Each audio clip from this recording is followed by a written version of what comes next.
Bismillahirrahmanirrahim. Assalamualaikum warahmatullahi wabarakatuh. Alhamdulillahirabbil alamin, wassalatu wassalamu ala asyrafil anbiya'i wal mursalin sayyidina wa habibina Muhammadin wa ala alihi wa sahbihi wa man tabi'ahum bi ihsan ila yaumiddin. Thumma amma ba'd. Masyaallah muslimin, jamaah salat maghrib yang kami cintai dan kami muliakan, rahimani wa rahimakumullah. Pada kesempatan malam hari ini melanjutkan atau menyempurnakan penjelasan kita pada pertemuan yang sebelumnya, kaitannya tentang masalah alam barzakh, di mana orang-orang yang sudah meninggal dunia nantinya akan masuk ke alam tersebut. Jadi jamaah yang dimuliakan Allah Subhanahu wa taala, kita sekalian atau kaum muslimin dan semua manusia nanti ketika meninggal dunia, mereka ini akan berpindah dari alam dunia ke alam barzakh. Tidak langsung ke akhirat, tapi alam dunia. Kemudian saat meninggal mereka akan masuk alam barzakh atau alam kubur. Barzakh itu asal maknanya adalah dinding, ya, dinding. Dan alam barzakh ini alam transit dari dunia dan sebelum ke akhirat. Nah, itu pertengahannya alam barzakh, namanya alam kubur itu. Nah, akhirat itu nanti akan kita masuki setelah kiamat tiba. Setelah kiamat tiba baru akan masuk alam namanya akhirat. Nah, masa menunggu semenjak seorang itu meninggal sampai hari kiamat, maka ruh atau para arwah itu semua bertempat di namanya alam barzakh atau alam kubur. Ini ditunjukkan dalam surah Al-Mu'minun ayat 99 sampai 100, ya. Disebutkan di sini Allah Subhanahu wa taala berfirman, hatta idza jaa ahaduhum al-mautu qala rabbirji'un la'alli a'malu shalihan fi ma taraktu kalla innaha kalimatun huwa qailuha wa min waraihim barzakhun ila yaumi yub'atsun yang artinya, dan demikianlah keadaan orang-orang kafir hingga apabila datang kematian kepada seorang dari mereka, dia berkata, wahai Tuhanku, kembalikanlah aku ke dunia, ya Rabbirji'un, agar aku berbuat amal yang soleh terhadap yang telah aku tinggalkan. Jadi orang-orang kafir itu nanti menyesal di alam barzakhnya. Ketika meninggal dunia, orang kafir itu minta kembali ke alam dunia, ya, minta dikembalikan ke alam dunia. Rabbirji'un, ya Allah, kembalikanlah aku ke dunia. Untuk apa? Untuk a'malu sholihan fima taraktu, ya, la'alli a'malu sholihan fima taraktu. Aku ingin beramal soleh, yang mana amal soleh itu dulu aku tinggalkan saat aku hidup di dunia. Maka dijawab oleh Allah Subhanahu wa taala, kalla, sekali-kali tidak, innaha kalimatun huwa qailuha, sesungguhnya itu adalah perkataan yang diucapkannya saja. Itu bohong. Orang kafir kalau mau kembali hidup ke dunia setelah mati itu pengen apa? Pengen beramal soleh yang dulu dia tinggalkan dunia, itu cuma kebohongan saja. Wa mi waraihim, berarti di sini ya, wa mi waraihim, dan di belakang mereka, ya, atau ini waraihim, tapi itu maksudnya amamihim, ya, amamahum. Padahal kalimatnya itu wamin waro itu bahasa Arab artinya belakang, tapi pengertiannya ini di hadapan. Kalau jenengan buka kitab-kitab tafsir Ibnu Katsir, tafsir Ma'alimut Tanzil Al-Baghawi, At-Tabari, Al-Qurtubi dan lain sebagainya, itu nanti tafsirnya itu bukan di belakang tapi di hadapan. Dan di hadapan mereka itu pentingnya ya. Jadi jangan sembarangan kita itu memahami dalil, harus punya referensi yang jelas. Dan di hadapan mereka itu ada barzakh. Di hadapan orang-orang kafir itu ada barzakhun ila yaumi yub'atsun, sampai hari berbangkit, hari kiamat. Barzakh itu apa? Ya alam barzakh. Barzakh itu dinding, Pak.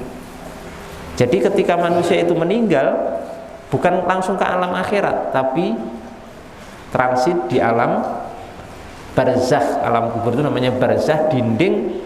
Dinding itu nanti akan hilang ketika kiamat tiba, maka dinding itu akan hilang, baru manusia itu akan masuk alam akhirat. Jadi ketika hidup saat ini alam dunia. Pas meninggal, kemana perginya ruh kita? Alam barzakh, alam kubur itu. Setelah alam barzakh, kiamat tiba, entah kapan itu ya, kita tidak tahu, mau 100 tahun lagi, 1000 tahun lagi, atau bahkan 100.000 tahun lagi, kita nggak tahu. Nanti kiamat tiba, baru masuk alam akhirat, gitu ya. Jadi alam barzakh itu. Dan sudah kita sebutkan jemaah sekalian bahwa ruh atau manusia, termasuk kita sekalian dan seluruh manusia, termasuk kaum muslimin, kaum mukminin itu ketika meninggal dunia itu yang meninggal atau yang mati cuma apa? Jasadnya, tapi ruhnya, arwah, nyawa itu tidak pernah mati. Oke, jadi jangan kita keliru memahami ini, karena kita itu terkecoh oleh kata-kata mati. Jadi seolah orang-orang mati itu diperlakukan seperti benda mati, ya seperti batu, seperti pohon, atau seperti itu. Enggak. Jadi harus dipahami, orang mati itu yang mati cuma apa? Jasadnya. Adapun ruhnya tidak mati, cuma pindah alam. Ruhnya dari dalam tubuh kita, alam dunia ini, hanya pindah ke alam barzakh itu. Dan ini kesepakatan ulama ahli sunnah. Semua ulama ahli sunnah itu sepakat bahwa orang mati itu yang mati cuma jasadnya, yang rusak cuma jasadnya. Adapun ruhnya apa? Tidak mati, tidak pernah mati sampai nanti masuk apa? Surga, sampai masuk neraka itu tidak pernah mati. Ini kesepakatan seluruh ulama ahli sunnah. Jadi jangan terkecoh ya, kita jangan terkecoh untuk masalah kata-kata mati ini tadi. Maka di sini kami ini ingin membuktikan bahwa orang mati itu tidak seperti pemahaman sebagian orang yang orang mati itu sudah tidak bisa apa-apa. Karena dipahami orang mati itu seperti apa? Benda mati, seperti batu. Ruhnya itu hidup di alam barzakh. Ya, ruhnya hidup di alam barzakh. Ini disebutkan dalam tafsir Ibnu Katsir ya. Dalam tafsir Ibnu Katsir disebutkan juga al-barzakhu, barzakh itu al-hajizu ma bainad dunya wal akhirah. Barzakh itu apa? Alam barzakh itu dinding ma bainad dunya, antara dunia wal akhirah dan akhirat. Dinding pemisah antara ini dunia, ini akhirat, dan tengah ini apa? Alam barzakh. Lah kalau manusia mati itu di sini, Pak. Nah, pemahaman sebagian orang mati langsung masuk akhirat itu keliru.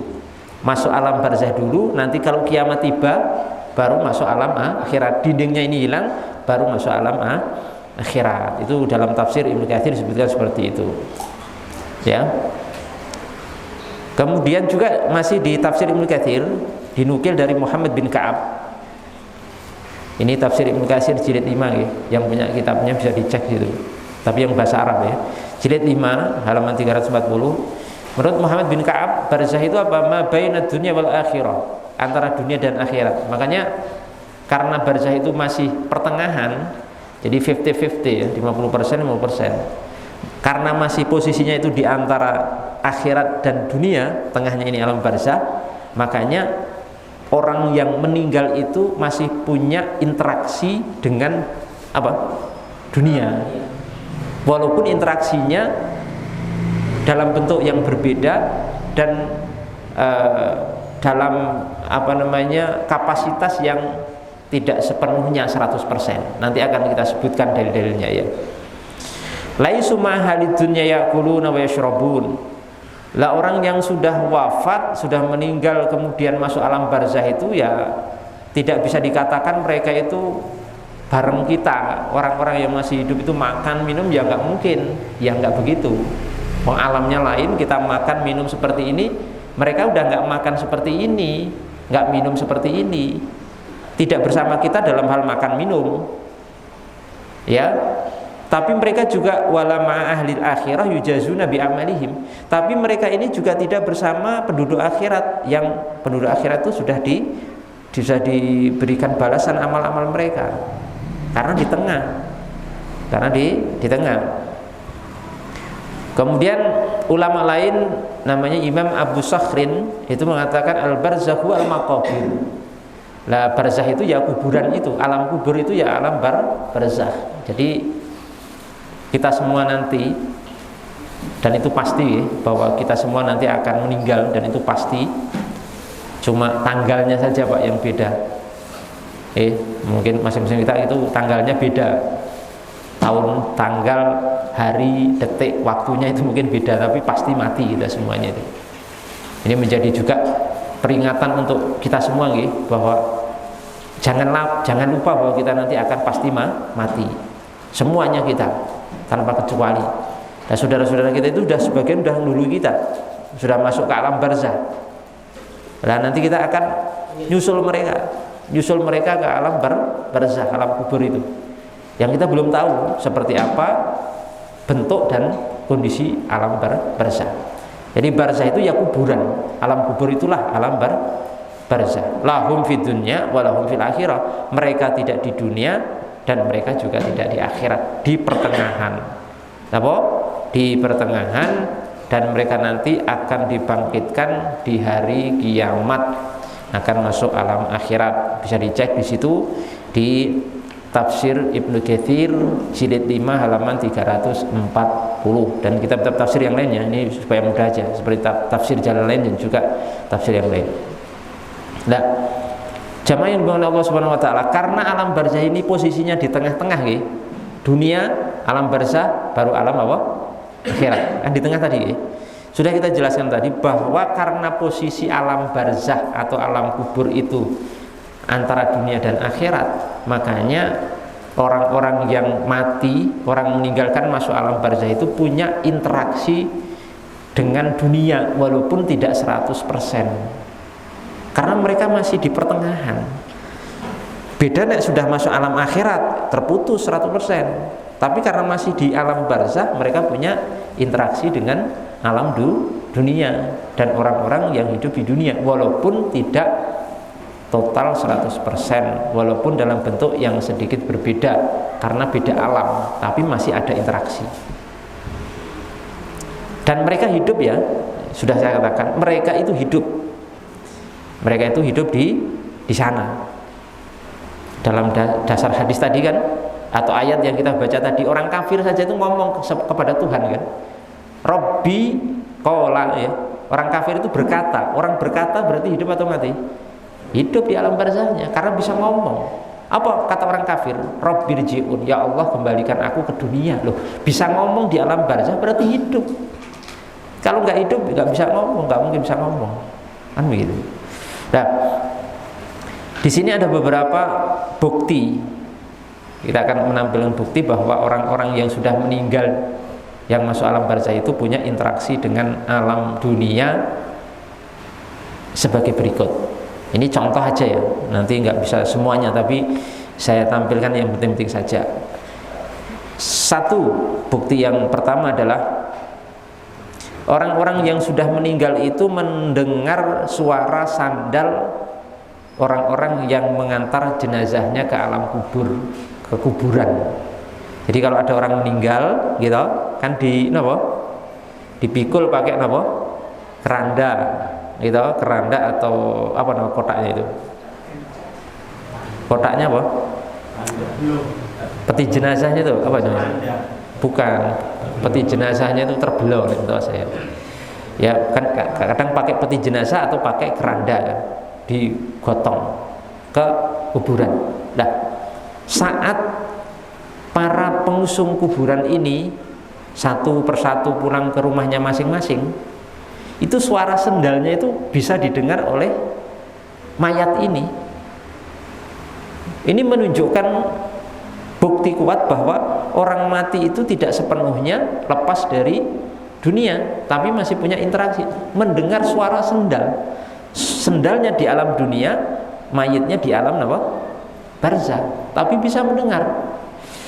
Dalilnya dalilnya dalam Sahih Bukhari. Jadi jelas sahih karena dalam Sahih Al-Bukhari dari hadis Qatadah ya, hadis Qatadah radhiyallahu taala anha, bahwasanya Rasulullah sallallahu alaihi wasallam sabda, al-abdu idza wudi'a fi qabrih wa tuwliya wa dhahaba ashabuhu. Seorang hamba itu kalau sudah meninggal dan diletakkan di lubang kuburnya, di liang lahat kubur itu, dan sudah diserahkan di situ, wa dhahaba ashabuhu, dan para pengantar jenazah itu sudah kembali ke rumah masing-masing. Nah, akhirnya sendiri Pak. Wah, ini jadi peringatan bagi kula jenengan bahwa nanti di alam barzah, di alam kubur itu kita sendiri-sendiri. Tidak ada seorang pun yang setia menemani kita, walaupun itu anak istri kita sendiri tidak mau menemani kita di alam barzah, di alam kubur. Makanya sejak sekarang itu harus kita banyak beramal soleh, yang nanti amal soleh itu yang akan menemani kita. Kalau istri kita, anak kita, suami kita tidak ada yang setia, pulang semuanya, apalagi cuma sahabat. Nah, saat para pengusung jenazah ini sudah kembali ke rumah, sudah pergi, perhatikan nih, hatta innahu la yasma'u qur'ani alihim, maka sungguh mayit ini mendengar akan gerak langkah sandal orang-orang yang mengusung tadi, yang mau pulang ke rumah masing-masing itu tadi. Jadi pada pulang pergi itu ya, suara sandalnya, gesekannya dengan bumi itu didengar oleh mayit. Ini pakai lam Pak, la yasma'u. Kalau jenengan belajar bahasa Arab, lam di sini lam taukid, penekanan, sungguh-sungguh mayit itu mendengar suara sendal orang yang mengusung jenazahnya yang mau pulang ke rumah masing-masing. Hadisnya dalam Sahih Bukhari. Paham ya? Ini menunjukkan yang sudah saya sampaikan. Jadi interaksi orang meninggal itu masih ada. Ini Sahih Bukhari. Dan ini wahyu. Kenapa bisa katakan seperti itu? Karena itu perkara gaib, kita tidak bisa menentukan dengan panca indera kita, tapi dengan apa? Wahyu. Wahyunya dari Al-Qur'an dan hadis Nabi Muhammad sallallahu alaihi wasallam. Paham ya sampai sini ya? Ya, itu bukti pertama ya. Kemudian bukti kedua, orang yang mati, yang sudah wafat di kubur itu, yang di alam kuburnya itu, mengetahui orang yang menziarahi kuburnya. Jadi misalkan orang tua kita sudah meninggal, terus kita sebagai anak itu mengunjungi atau ziarah ke kubur keduanya, itu tahu Pak, bapak ibu kita, oh anak saya menziarahi saya, itu tahu, ya, tahu dan merasa senang dengan itu. Jadi jangan dikira tidak tahu. Jadi ketika kita ziarah ke orang tua kita itu bukan menziarahi batu nisan, bukan kita menziarahi gundukan tanah itu tidak, tapi kita menziarahi ruh atau arwah dari orang tua kita. Coba dengarkan hadisnya di sini. Hadisnya ini diriwayatkan oleh Imam Ibn Abdul Bar dalam Al-Istidhkar dan sanadnya sahih. Jadi kedudukannya hadisnya sahih, valid. Nabi SAW bersabda, "Ma min ahadin yamurru bi qabri akhihil mu'min kana ya'rifuhu fid dunya fayusallimu alaihi illa arafahu wa radda alaihi assalam." Tidaklah ada seorang pun yang melewati kubur saudaranya sesama muslim yang mayit ini dulu pernah dia kenal di dunia, kemudian si orang tadi mengucapkan salam kepada mayit itu di kuburnya, ya, kecuali mayit itu arafahu, kecuali mayit itu kenal, wah ini orang ini saya kenal dulu di dunia, tahu Pak, dan waradda alaihi salam, dan si mayit itu menjawab salam dari orang yang lewat tadi. Coba gitu. Dijawab, bisa mendengar, bisa tahu siapa yang ziarahi, bisa menjawab salam orang yang berziarah. Hadisnya sahih. Ya, hadisnya apa? Sahih. Jadi seperti itu kondisinya, punya interaksi. Jadi tahu bapak ibu kita ini anaknya yang nggak pernah ziarahi siapa tahu. Bersedih mereka karena anak-anaknya itu nggak pernah ziarah kubur. Kalau kemudian kita berziarah kubur kepada orang tua kita, orang tua tahu, oh ini anak saya ziarah, akhirnya bahagia dengan kondisi itu. Bisa menjawab, bisa mendengar, bisa tahu. Ya, yang mungkin selama ini sebagian kaum muslimin menganggap orang mati itu seperti batu. Makanya anggapan ini keliru sekali. Coba ya, ini saya nukilkan pernyataan Imam Ibnul Qayyim dalam kitab Ar-Ruh halaman 5 ya. Imam Ibnul Qayyim dalam kitab Ar-Ruh halaman 5. Beliau mengatakan, wassalafu mujmi'una ala hada. Para ulama salaf, perhatikan ya. Para ulama salaf sepakat akan hal ini. Dan sepakat apa? Sepakat bahwa orang yang meninggal itu tahu kalau diziarahi, siapa yang menziarahi, mendengar salam yang menziarahi, dan mampu menjawab salam orang yang menziarahi. Ulama salaf sepakat akan hal ini. Waqad tawataratil atharu anhum, dan athar-athar dari ulama salaf itu telah mutawatir saking banyaknya tentang masalah ini. Bi anal mayyita ya'rifu ziyaratil hayy lahu wa yastabshiru bih. Di mana ulama salaf itu menyatakan bahwasanya mayit itu mengetahui ziarahnya orang yang hidup untuknya, ya, tahu, wa yastabshiru bihi, dan berbahagia dengan hal itu. Ya, di sini ini Ar-Ruh ya, Ibnu Qayyim halaman 5. Saya berwasiat untuk diri saya sendiri dan juga jamaah sekalian, kalau kita mungkin orang tua kita sudah wafat, baik bapak atau ibu atau kedua-duanya, monggo kita sempatkan untuk berziarah ke makam beliau. Oke, supaya mereka bahagia, kita salami, kita doakan. Maka bagaimana seorang anak, bapak ibunya meninggal, ibunya yang melahirkan dia, bertaruh nyawa, bapaknya yang memberi penghidupan kepada dia dari kecil sampai dewasa, setelah wafat dilupakan, babar belas, tidak pernah ziarah ke makam orang tuanya, gitu. Sampai-sampai ada sebagian orang yang sampai kuburan orang tuanya tidak tahu di mana tempatnya. Bener yuk, ada beberapa orang yang curhat dulu, tapi udah taubat ini. Sebagian teman-teman saya itu ada yang sampai kuburan orang tuanya lupa, Pak. Karena waktu terakhir ketemu jasad orang tuanya itu cuma pas nganter jenazahnya tok, baru setelah itu ditinggal lupa. Karena kuburannya luas, alamatnya di mana udah nggak tahu. Kuburannya banyak. Itu bisa termasuk durhaka ke orang tua. Jadi orang tua kita itu jasadnya tok yang meninggal, tapi ruhnya masih hidup. Tahu. Apakah tega kita kemudian meninggalkan orang tua kita? Gitu. Nanti kita dibalas orang anak-anak kita seperti itu. Kita nangis di alam kubur karena anak-anak kita ternyata mengikuti kita, yang tidak pernah menziarahi kubur orang tuanya, ya, tidak pernah menengok istilahnya. Dan salah pula itu kalau ada yang mengatakan bahwa ziarah kubur itu cuma untuk ingat mati. Ini orang nggak paham. Ziarah kubur itu ya untuk ingat mati, untuk mengunjungi, nilai orang tua kita, gitu. Maka karena orang tua kita tahu kalau dikunjungi, orang tua kita senang kalau dikunjungi. Hadisnya tadi, sahih hadisnya, ya, bisa menjawab salam kita dan sebagainya. Jadi bukan hanya untuk ingat mati, itu baru salah satu tujuan ziarah kubur, tapi bukan satu-satunya.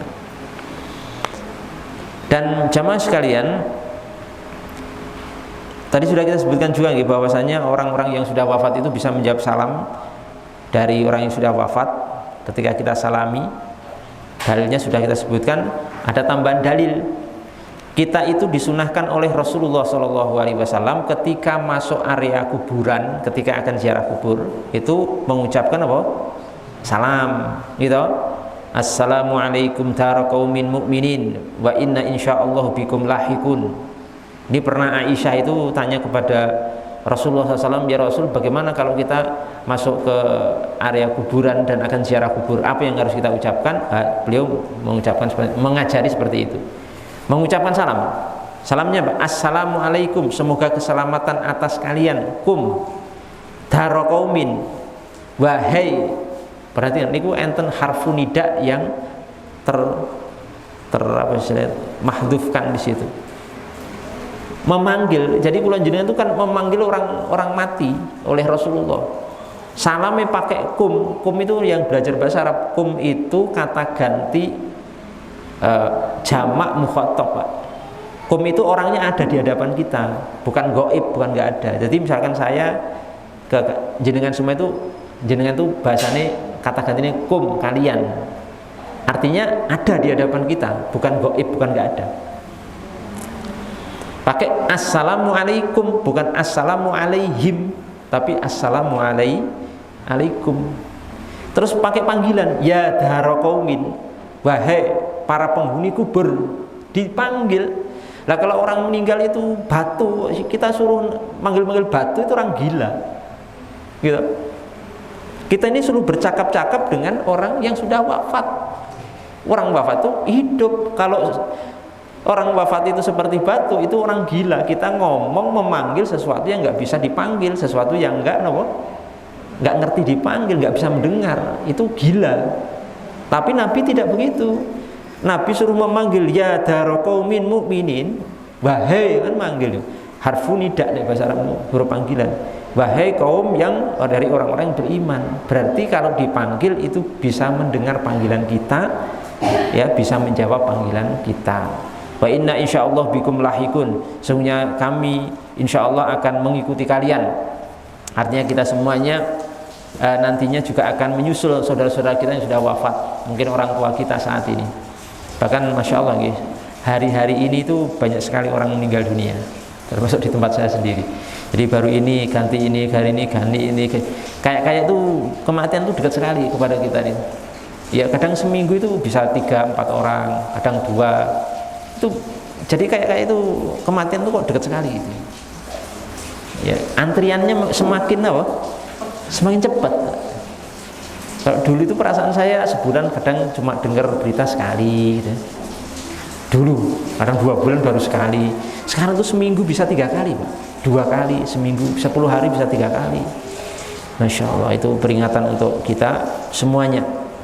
Dan jamaah sekalian dimuliakan Allah Subhanahu Wa Taala, maka di sini juga dijelaskan oleh Imam Ibnu Katsir bahwasanya Nabi SAW itu mensyariatkan kepada umatnya untuk menyalami ahli kubur, ya, idza sallimu ala ahli kubur ayusallimu alaihim salama man yukhatibunahu. Jadi Nabi itu mensyariatkan kita itu untuk menyalami ahli kubur dengan redaksi bentuk ucapan salam yang seakan-akan kita sedang berbicara dengan orang yang ada di hadapan kita. Berarti diperlakukan seakan-akan orang yang memang masih hidup, ya, maka diperlakukan seperti itu, ya.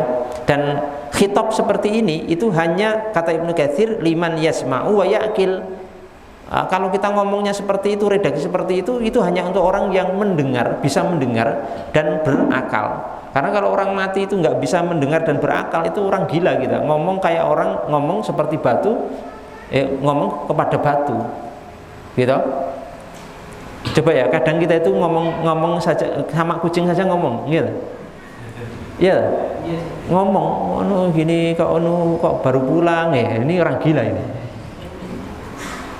Kita gila kan, karena ngomong kepada orang yang hewan yang bisa mendengar tapi nggak berakal, nggak paham itu, tapi kita ngomong, ayo gini, makan sakit ya, ini lapar ya, Itu ke hewan saja itu melakukan kepada ruh orang tua kita, kepada para masyayikh, kepada guru-guru kita, itu lebih. Karena nggak mungkin Nabi menyuruh untuk nyalami sesuatu yang sesuatu itu tidak mendengar dan tidak berakal, itu tidak mungkin. Mesti berarti sesuatu itu mendengar dan berakal, termasuk orang-orang yang sudah wafat. Dan ini menurut kesepakatan para ulama salaf. Bisa panjenengan cek di tafsir Ibnu Katsir jilid 6 halaman 325 ya, tapi itu bahasa Arabnya Pak, yang bahasa Arab, bukan yang terjemahan. Saya nggak bisa terjemahan. Kemudian yang terakhir, ini penting, paling penting ini, mungkin diantara yang paling penting yang kaitannya dengan materi kemarin. Orang yang sudah meninggal itu bisa mendoakan kita yang masih hidup. Paham ya? Orang yang sudah meninggal di alam barzah itu bisa mendoakan kita yang masih hidup. Karena mereka hidup juga, cuma beda alam, tapi mereka hidup. Dasarnya hadis riwayat Anas bin Malik radhiyallahu ta'ala anhu. Hadis ini dikeluarkan oleh Imam Ahmad dalam musnad beliau. Perhatikan Pak ini. Disebutkan oleh Rasulullah SAW bersabda, inna a'malakum tu'radu ala aqaribikum wa asyairukum minal amwat. Amal-amal kita sekalian di dunia ini tu'rad, disampaikan kepada kerabat-kerabat dan keluarga kita yang telah meninggal, minal amwat. Jadi keluarga jenengan yang sudah wafat, bapak, ibu, atau mungkin kakak kandung atau paman, bibi ini distorkan. Amalan kula jenengan dilaporkan ke mereka, Pak. Jadi misalkan sekarang ya, kita bapak ibu kita sudah wafat. Bapak ibu kita itu dapat informasi amal kita di dunia ini dari Allah Subhanahu wa taala. Disetorkan. Terus fa in kana khairan, jika amal kita di dunia ini baik, istabsyaru bihi, maka kerabat-kerabat dan keluarga kita yang sudah wafat itu merasa bahagia. Oh, ikut senang. Ikut apa? Senang, Pak. Wa in kana ghaira dzalik, tapi kalau tidak bagus amal kula jenengan, misalnya anaknya pelaku maksiat hidup di dunia, sering meninggalkan perintah Allah atau membangkang pada perintah Allah, maka apa? Qalu, mereka kerabat, saudara, keluarga kita yang sudah wafat itu berdoa pada Allah. Qalu, berdoa. Napa doanya? Allahumma la tumithum hatta tahdiyahum kama hadaitana. Ya Allah, berarti kan berdoa Pak. Ya Allah, jangan Engkau wafatkan mereka, saudara-saudara kami yang masih hidup di dunia tadi, yang amalnya jelek, sampai Engkau memberi hidayah kepada mereka sebagaimana Engkau telah memberi hidayah kepada kami. Ini ucapan orang yang sudah wafat di alam barzah mereka. Hadisnya dalam riwayat Imam Ahmad, dikeluarkan juga oleh Imam At-Tabrani, Imam Ibnu Mubarak dan selainnya, dan derajat hadis ini sahih, artinya sahih li ghairihi. Ya, ada kelemahan 1-2, tapi nek dikumpulkan jalan-jalan hadisnya itu naik derajatnya sahih li ghairihi. Ya, disahihkan oleh Imam Suyuti. Kalau mau tambah kurang mantap oleh Syekh Al-Albani. Nek Imam Suyuti kurang kasih Syekh Al-Albani loh. Ini Syekh Al-Albani saja menetapkan. Makanya ngeten, ketika misalkan kita umat Islam pas umroh, pas haji, ziarah ke kubur Nabi Muhammad SAW, kemudian pas ziarah itu selain menyampaikan doa, sholawat kepada Rasul, kita meminta kepada Allah lewat Nabi. Bisa, maksudnya kita tidak mempertuhankan Nabi yang sudah wafat, tidak menjadikan Nabi sebagai Tuhan, hanya kita meminta kepada Allah lewat Nabi. Maksudnya apa? Kita minta Nabi untuk mendoakan kita kepada Allah. Jadi misalkan ya anak kita yang sakit di Indonesia, terus kita menyampaikan kepada Nabi Muhammad yang sudah wafat, ya Rasul, doakan kepada Allah supaya anak saya sembuh. Mintanya bukan ke Nabi, Perhatikan iki. Paham betul iki? Mintanya bukan ke Nabi, tapi ke Allah. Cuma kita minta tolong Nabi untuk menyampaikan ke Allah. Maka itu bukan syirik. Nabi bisa berdoa, mendoakan.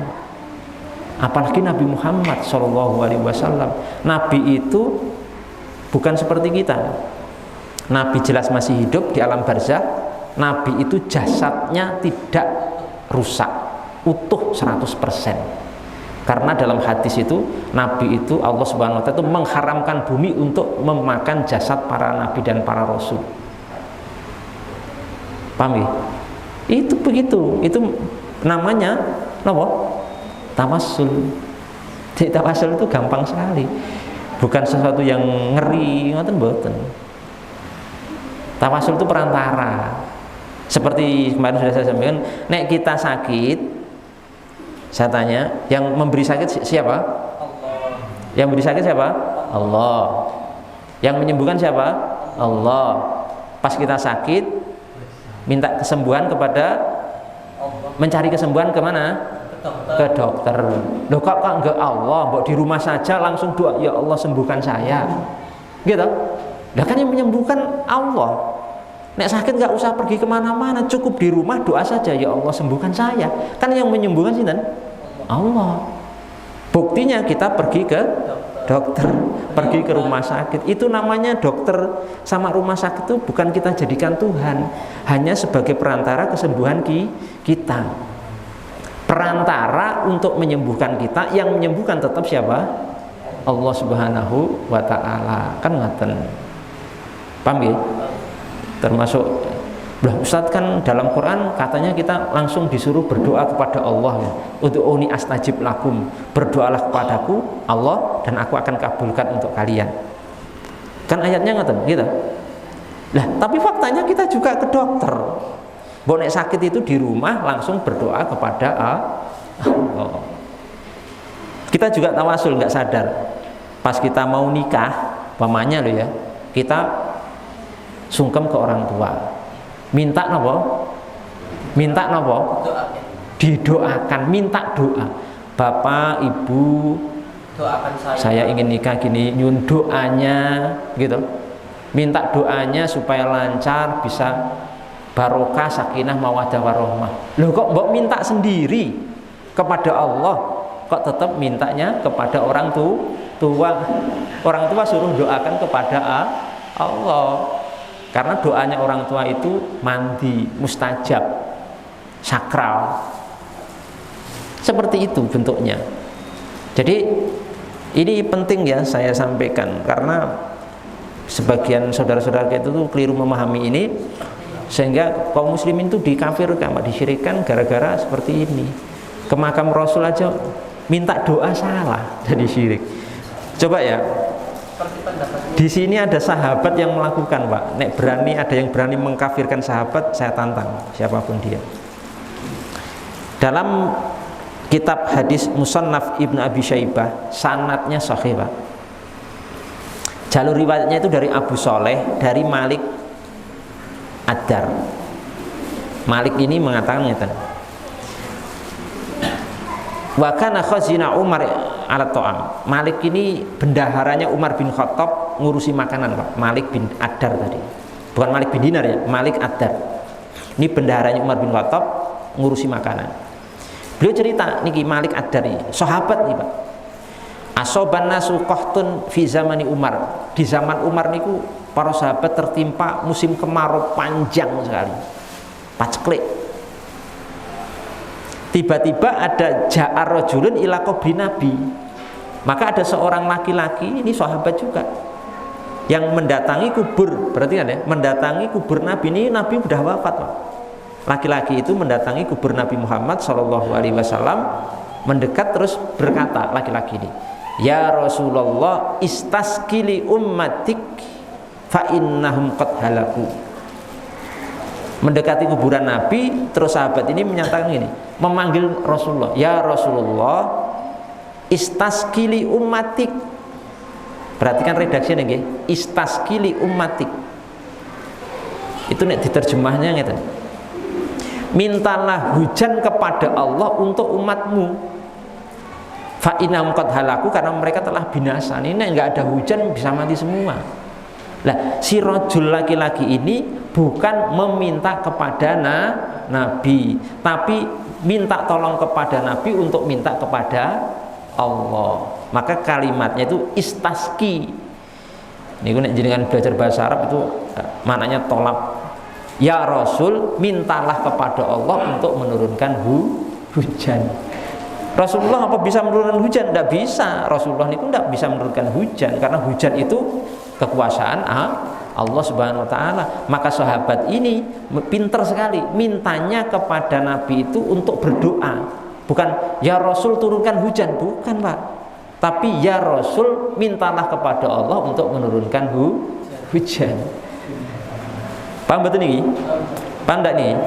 Seperti nek jenengan ke dokter itu jenengan minta kesembuhan itu minta ke dokter atau ke Allah sebenarnya? Ke Allah gitu. Cuma perantaranya dokter. Makanya kisah ini kemudian gitu Pak. Akhirnya setelah beberapa saat Nabi Muhammad SAW yang sudah wafat tadi itu muncul di mimpi seorang laki-laki. Laki-laki niku namanya Bilal bin Harith al-Mujani. Ini sahabat Pak. Setelah ada laki-laki yang datang ke kuburnya tadi loh, itu beliau itu muncul di mimpinya sahabat namanya Bilal bin Harith al-Muzani. Ini sahabat juga. Kemudian Rasulullah itu di mimpi beliau itu mengatakan datanglah kepada Umar dan sampaikan salam kepadanya. Maksudnya kondisi ini diijabahi oleh Allah Subhanahu wa taala dengan sebab doanya Nabi Muhammad sallallahu alaihi wasallam. Nah, ini contoh. Sahabat saja mengamalkan. Ini di Musnad Ibnu Abi Syaibah, sanadnya juga sahih. Kurang apa toh? Seperti Muhammad bin Abdullah sendiri juga berlepas diri yang memusyrikan pelaku tawasul. Iya, kemarin sudah saya sampaikan. Ini kalau mau dibahas panjang ya, cuma saya nggak bisa membahas sekarang karena panjang sekali nanti. Sementara ini sebagian orang yang menolak ini dan mengkafirkan kaum muslimin dengan seperti ini, dan saya yakin nggak akan berani mengkafirkan sahabat ini. Nggak mungkin berani mengkafirkan sahabat yang tadi, yang melakukan tadi. Syekh Muhammad bin Abdul Wahhab An-Najdi sendiri itu dalam risalah kepada ahli Qasim itu masuk di buku Majmu'ah, kumpulan mu'alafat karangan-karangan Syekh Muhammad bin Abdul Wahhab jilid ke-7 Pak. Kita punya Pak jilid ke-7, risalah pertama, surat pertama. Jadi Syekh Muhammad bin Abdul Wahhab itu punya surat-surat yang dikirim kepada orang-orang. Salah satunya surat yang dikirim kepada penduduk Qasim Saudi Arabia waktu itu ya. Dikirim. Nah di situ Syekh Muhammad bin Abdul Wahhab itu kan tersiar informasi beredar yang sangat luar biasa. Beliau dituduh ini, dituduh ini, dituduh ini. Salah satunya beliau niku dituduh mengkafirkan orang yang tawasul dengan orang-orang soleh. Kata beliau, wa inni ukaffiru man tawassala bis sholihin. Aku dituduh mengkafirkan orang-orang yang tawasul seperti sahabat tadi kepada Nabi. Bukan minta kepada Nabi dan tidak menjadikan Nabi sebagai Tuhan, meminta kepada Allah, hanya minta doa didoakan oleh Nabi yang sudah wafat. Nabi wafat niku jangan dikira Nabi itu mati, ruhnya masih hidup. Nah, kemudian Syekh Muhammad bin Abdul Wahhab di risalah itu menjawab dengan membawakan ayat hadza buhtanun azim, ini kebohongan yang besar. Dan aku berlepas diri dari tuduhan ini. Oh ternyata Syekh Muhammad bin Abdul Wahhab pun tidak mengkafirkan orang yang tawasul.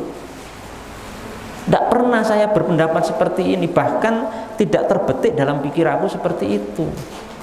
Sampai beliau membawakan ayat hadza buhtanun azim, ini kebohongan yang nyata.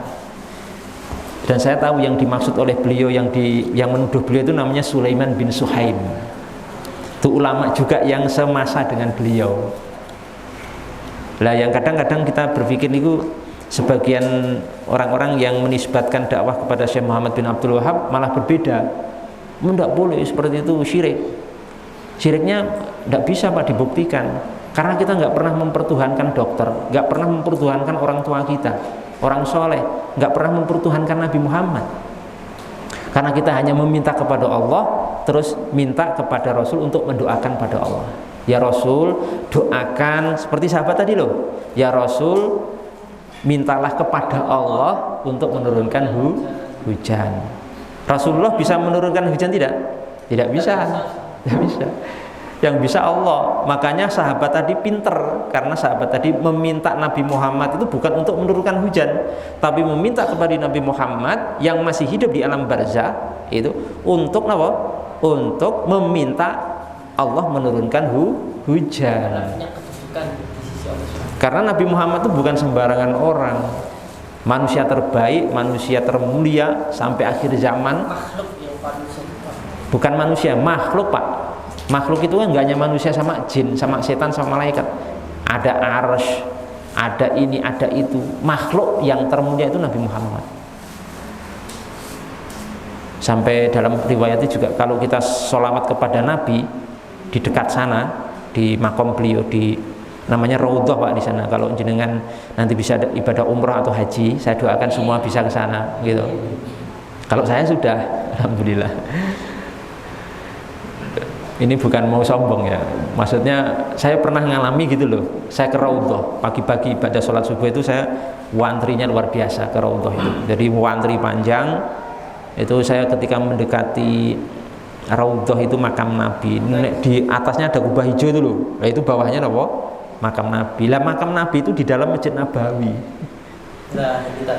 Paham ya? Makam Nabi itu di dalam Masjid Nabawi. Di dalam Masjid Nabawi nggak hanya makam Nabi, ada dua lagi, makamnya sahabat Umar bin Khattab dan Abu Bakar As-Siddiq. Berarti ada 3 kuburan di dalam Masjid Nabawi. Saya mendekati itu, saya tuh deg-degan Pak. Mendekati area itu langsung deg-degan, terus tiba-tiba nangis. Saya membayangkan manusia termulia, keagungan, kemuliaan manusia termulia ini. Dan saya berharap dapat syafaat nanti di hari kiamat, di hari yang penuh kesusahan dan berat itu nanti. Kita berharap, dan saya berharap waktu itu berdoa untuk mendapatkan syafaat dari Nabi Muhammad Shallallahu Alaihi Wasallam. Itu ya bisa dipahami ya. Ini dalil-dalilnya dan penjelasannya sudah saya sebutkan secara komplit. Semuanya kita menggunakan dalil, menyampaikan dengan dalil. Dan sebenarnya kalau mau dipanjangkan masih bisa Pak. Masih bisa. Para ulama itu sudah juga melakukan ini. Saya nukil sahabat biar mantep, jadi sahabat saja melakukan ini. Saya tutup ini aja ya. Ini saya bawa buku, namanya buku Al-Adhkar karangan Imam Nawawi Pak. Buku apa? Al-Adhkar karangan Imam Nawawi. Jadi bukan dari halusinasi saya, tapi referensinya ini di halaman 185 Pak. Di 185 itu Imam Nawawi membawakan riwayat dari Al-Utaibi. Utaibi ini sahabat. Utaibi itu cerita ngeten. Dulu aku pernah duduk di sisi kubur Nabi. Kuntu jalisan inda qabri Nabi SAW. Aku pernah duduk di sisi kubur Nabi Muhammad SAW. Terus tiba-tiba faja'a Arabiyun, ada Arab Badui. Arab Badui ini sering bawa hukum hebat. Rodok konyol orangnya, agak goblok gitu. Enggak punya akhlak, tapi sekali melakukan sesuatu malah jadi sebab hukum. Jadi kula jenengan tuh harus banyak bersyukur dengan orang-orang goblok. Orang-orang bodoh seperti Arab Badui itu menimbulkan banyak hukum-hukum disampaikan Allah dan disampaikan oleh Nabi Muhammad SAW. Nah, pas Al-Utaibi, sahabat Nabi ini sedang duduk di samping kubur Nabi, berarti Nabi sudah wafat atau belum nih? Sudah wafat Pak. Tiba-tiba datang seorang Arab Badui. Terus Arab Badui itu ngomong, "Assalamu alaika ya Rasulullah." Nyalami Nabi yang sudah wafat. "Semoga keselamatan atasmu wahai Rasulullah." Sami'tullaha ta'ala yaqul, aku mendengar firman Allah. Ini masih ngomong kepada Nabi Pak. Padahal Nabi nggak bisa jawab. Dalam arti nggak bisa jawab itu, tidak, jawabannya tidak bisa kita dengar. Seperti hadis-hadis tadi loh, orang wafat itu kalau kita salami bisa menjawab, cuma kita tidak bisa mendengar, tapi bisa menjawab. Jadi kita tidak mendengar itu bukan berarti tidak menjawab atau tidak bisa menjawab. Tapi menjawab. Terus si Arabi ini menyatakan, aku pernah mendengar Allah Subhanahu wa taala berfirman, walau annahum idzalamu anfusahum ja'uka fastaghfirullaha wastaghfirallahumur rasul lawajadullaha tawwabur rahima. Seandainya sesungguhnya mereka itu saat mendolimi diri mereka, berbuat maksiat atau hal yang jelek, kemudian mereka ini setelah berbuat zalim, berbuat dosa itu ja'uka, datang kepadamu Muhammad, kemudian mereka itu minta ampun kepada Allah, kemudian Allah akan wastaghfirallahumur rasul, dan Rasul juga memohonkan ampun untuk mereka kepada Allah, sungguh mereka akan mendapatkan Allah itu maha pengampun, menerima tobat lagi maha penyayang. Perhatikan ya, sedikit lagi saya selesaikan saja ini. Ayat ini menceritakan orang-orang yang berbuat maksiat itu datang kepada Nabi, kemudian minta ampun kepada Allah, dan Nabi memohonkan ampun untuk orang-orang ini kepada Allah gitu. Nah, ini kalimat ayat ini sifatnya mutlak, mau Nabi sudah wafat atau masih hidup atau sudah apa? Sudah wafat.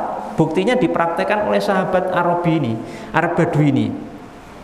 Arab Badui ini. Kemudian Arab Badui itu setelah itu malah bersyair, Pak. Isinya pujian-pujian kepada Nabi Muhammad. Terus apa? Terakhir disebutkan di sini. Perawi ini, Utaibi ini mengatakan, "Tsuman syaraf." Setelah selesai, Arab Badui ini pergi meninggalkan kubur Nabi. Kemudian setelah itu sahabat Utaibi ini fahamalatni ainaya. Tiba-tiba mataku ngantuk. Utaibi ini ngantuk tiba-tiba. Terus beliau tertidur, fara'aitu Nabi sallallahu alaihi wasallam finom. Kemudian aku bermimpi melihat Nabi ketika tidur. Kemudian Nabi itu berkata kepada Utaibi di mimpinya, "Ya Utaibi, ilhaq al-a'rabi fabashirhu bi anna Allah ta'ala qad ghafara lahu." Baik Utaibi, kamu susul Arabi itu tadi yang minta ampun tadi, dan kabarkan gembira, beri kabar gembira kepadanya bahwasanya Allah Subhanahu wa taala telah mengampuni dia. Ini omongan Rasulullah, ngendikanipun Rasulullah SAW di mimpinya sahabat Utaibi. Mandi, Pak, langsung diampuni. Kenapa? Karena berdoa di dekat makam Nabi Muhammad Shallallahu Alaihi Wasallam. Ini kitabnya Al-Adhkar Imam Nawawi, halaman 185. Bisa dipahami nggih? Ya, mungkin ini yang bisa saya sampaikan, insyaallah sudah lumayan tuntas ya. Semoga ini menjadi tambahan wawasan untuk kita semuanya. Semoga Allah Subhanahu wa taala mengkokohkan keislaman kita, keimanan kita sampai akhir hayat, dan kita, perlu saya tegaskan, yakin seyakin-yakinnya bahwasanya yang memberikan manfaat dan mudarat itu hanya Allah Subhanahu wa taala. Adapun makhluk itu cuma perantara, tapi tidak bisa memberikan manfaat atau mudarat sedikit pun. Ini paten, tidak bisa ditawar-tawar. Demikian, wallahu taala alam bissawab. Assalamualaikum warahmatullahi wabarakatuh.